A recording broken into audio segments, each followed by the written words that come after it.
at all aware of the work I do, you also know that I talk a lot about the importance of cleaning out, letting go, making closure, moving beyond, evolving beyond our old so we can grow into the new. And it's all about expansion. It's all about how we grow into the next derivation of who we are, how we grow into the next chapter of our life or lifetimes so that we can keep moving forward. And, I use the term evolution all the time, but if you have read my book or if you watched my videos, you will hear this theme come up over and over again about this idea of kind of shrinking and letting go so that you can clean up and move forward. Now, this has been a theme for me over the last several months. I have been on this mission to clean things out. I've gone through notebooks, I've gone through files, I've gone through pretty much everything that I own, closets, and I've gotten rid of so much stuff and more to go. I just keep looking around and going, gosh, I haven't gone through that drawer yet. And so I just keep cleaning stuff out. And to me, it's liberating, it's freeing. And in the process of doing this, I had this thought that I need to shrink in order for myself to expand. And what I mean by that is, in the human condition, we have so many things that pile up on us, whether it's life experiences or tragedies or challenges or responsibilities or perceived responsibilities, all those kinds of things. They just pile up on us and it snuffs out our soul. It snuffs out our ability to take time and create space for us to actually be aligned with ourselves. So then when we get to the point where we have to clean out the garage or the closet or whatever, we feel overwhelmed. Now, we can also talk about that metaphorically. If we let our stuff, our human condition wounds and stressors and responsibilities, all that, if we let it stack up, we do not create space for us to get to the next level. We basically close the door, or at least leave it only a crack open for us to move forward and get ourselves to the place where we can really expand. And so this whole theme for me about shrinking to expand, I'm realizing that, there's so much I want to give to the world still. There's so many more books, there's so many more workshops and online courses and everything else that I know that I can give to the world to help them understand the soul, help you understand how this thing works, how it is that our human condition interrelates with our soul's evolution, and how soul wounds can really show up as human wounds and vice versa.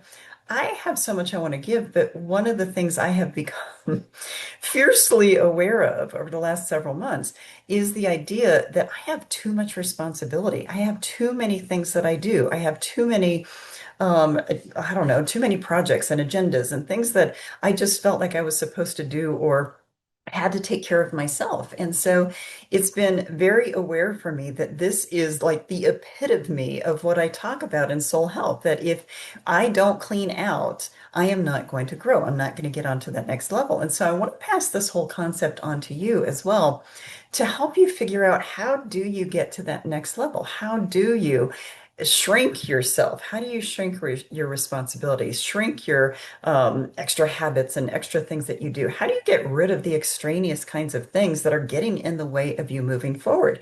And this is, in the mindset of, okay, am I playing too many games on my phone?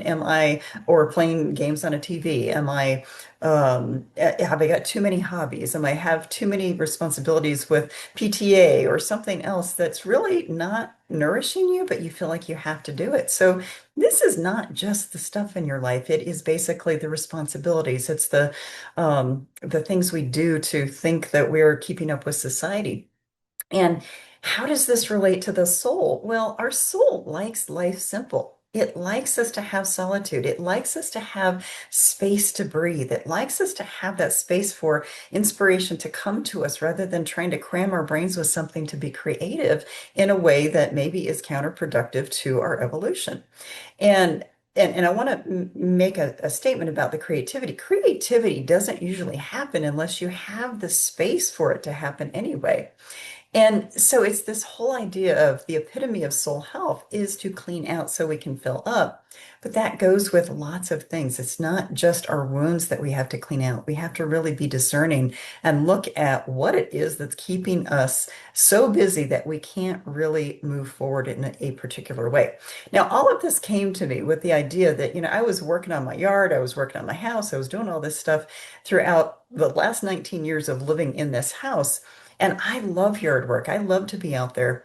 But it's gotten to the point where I realize it is taking up a lot of space and time that I could be spending taking care of that need for me to educate the world. And see, that is my soul's purpose. And this is where this all comes in is if something is getting in the way of your soul's purpose, is if something is misaligning you, if something is gosh, holding you back or making you stress out because what you really want to be doing is your soul's purpose or giving to the world or being creative or whatever it might be, but you have all of these things, these responsibilities, then you have to be discerning. You have to make some tough decisions for, do I need to shrink this part of my world so I can actually live aligned with my soul's purpose? Because if you know anything about that whole idea of soul's purpose, we have things we are assigned to do in the evolution of any lifetime.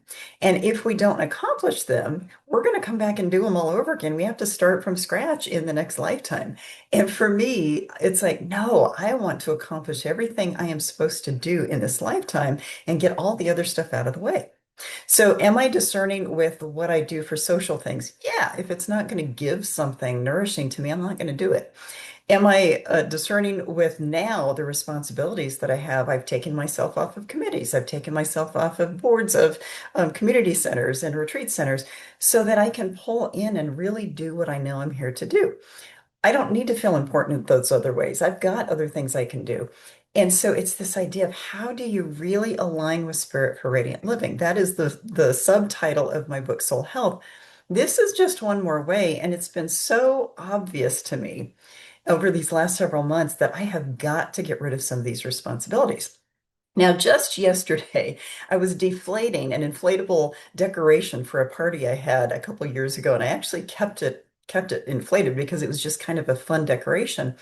And yet it took forever to deflate it because you have to pinch that little plastic the tube to let the air out. And it's a pretty big decoration.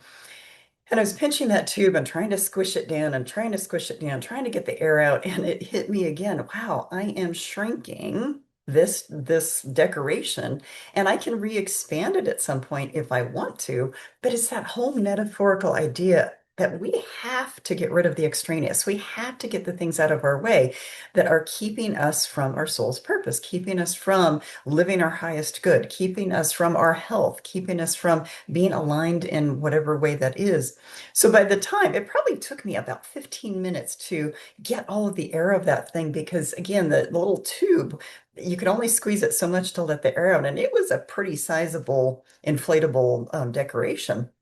But I'm thinking all the while I'm standing in my meditation room, squishing this thing down, pinching that little tube, trying to get the air out, and thinking, yep, here we are again. We are returning to the same metaphor of we have to shrink, we have to get rid of, we have to release, we have to remove. And so this is also the reason why I use so many metaphors, because metaphors are something that puts you into the energy of an experience that is really either a mythical experience or something that you can step into the experience for someone else and go, oh, this is how it relates to me. So, my encouragement to you is to ask yourself, how is it that you need to shrink something in your life? What do you need to remove? What do you need to get rid of? And, I was just talking with a colleague yesterday too about this concept, and she's like, "Oh my gosh, I had that urge this last month. I haven't talked to her for about 2 or 3 months."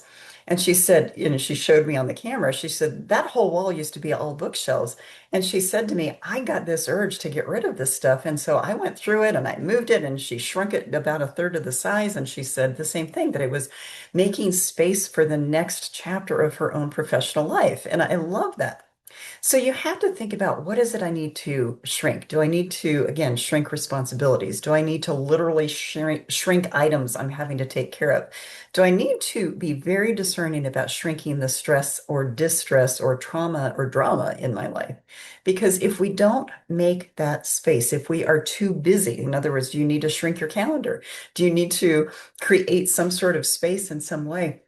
But this is how the soul functions with the human condition, is that if our human condition has taken over and we are not able to even find the time to have that breathing space, and I call it airing out your soul, we're not going to get where we need to be. And that means you're coming back for another round. You're going to either learn it in this lifetime later, or basically you're coming back for another lifetime to learn the concept of aligning with your soul. This is what every reincarnation is about. And so this is the whole idea is we have to get it through our heads. We are here to evolve as souls.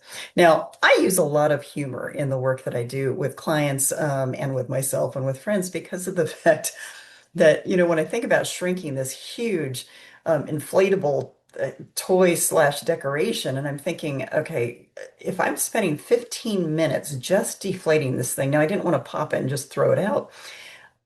It's one of those things where even that 15 minutes could have been used for something else. But I'm laughing to myself as I'm trying to squish this darn thing down. I'm wrestling it. I'm, squishing it down. I'm thinking, okay, how do I get this thing, to a place where I can leave it to expel the rest of the air? It's one of those things where I was laughing at myself, going, gosh, here is this theme all over again, shrinking so that I can expand. Now, the cool thing is, energetically speaking, when you are conscious of intentionally shrinking your world, when you are shrinking because you want to expand in some way, the universe or megaverse, however you want to look at it, multiverse, there's lots of different words that people are using. I like the word megaverse because it's really bigger than just the universe. It's really the energetic expression of everything that exists. It's this whole idea of it starts to work with us if we work with it. In other words, if we are intentional about the fact that, wow, this is in my way, I need to consciously, excuse me, work on getting it out of my life, then what happens is the megaverse, the universe, whatever you want to call it, it starts to work to open things up for you. And so I'm already having people contact me. I'm having opportunities come to me that will align very well with what I'm here to do. And so it's really interesting to watch it all happen.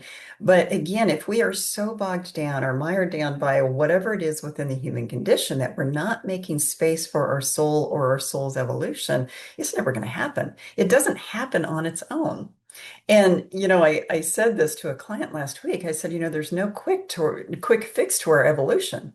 And I'm using that again because, again, this has been such a slow process for me to clean out my house. I have a fairly sizable house, but also I'm cleaning out stuff in the yard. I'm cleaning out stuff in the attic. I'm cleaning stuff out in the garage. And it's just, it just feels like it's never going to end. But I also realize, I've been in the house 19 years. It's an evolution to get yourself to a certain place, and it's an evolution to back it up and shrink. But that's part of the ebb and flow in life. And again, it's like I just urge you to think about what is in the way of you moving forward. Do you have too much responsibility? Can you simplify your life? Do you need to downsize? That's my whole plan here is downsizing my responsibility life, including my house and whatever I can, so that I don't have as much to take care of, so that I can be very present with myself to give to the world in the way that I know I'm supposed to. So I'm hoping this plants some seeds for you because this whole idea, I laugh that it goes right back to what I wrote in my first book about cleaning out so you can fill up. And it's just a different way of looking at it that I have to shrink in order to expand. Same thing, just a different kind of metaphor for you to think about. So I can talk about weeding your garden so new things grow. I can talk about fertilizing something so things expand and become fruitful. I mean, there's so many things, but I want to urge you to see what it is that you need to clean out. What do you need to shrink in order for you to grow into and evolve into the next best you? Think about that. I would love to hear how what you're thinking about as I talk about this, and I hope you have a wonderful day and go become that shrinking person so that you can expand your soul as much as possible. Have a good day. Bye-bye.